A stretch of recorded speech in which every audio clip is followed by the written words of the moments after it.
The curse of Aegeon. In the ancient city of Aegeon, King Myras ruled with unmatched power. His empire stretched across vast lands, and his name was spoken with fear and reverence. But with power came arrogance, and Myras believed himself untouchable even by the gods. One fateful day, a messenger from the gods appeared, warning Myras that his greed and pride had angered the divine. The king laughed in the face of the warning, boasting that no god could strip him of his power. That night, a storm unlike any other swept through the city, and Myras' most prized possession, the Pearl of the Gods, was stolen from his vault. Furious, Myras set out to find the thief, journeying to the farthest corners of his kingdom.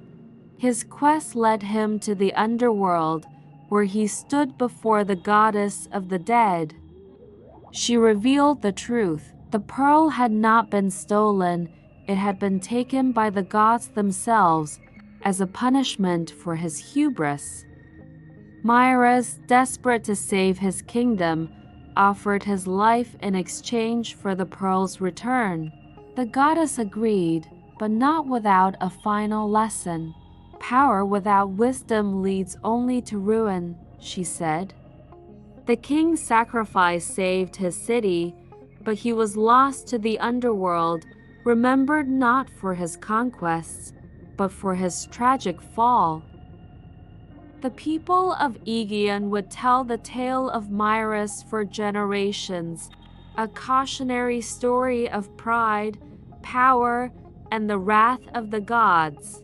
Life lesson: arrogance and unchecked power can lead to downfall. True strength comes from humility and wisdom.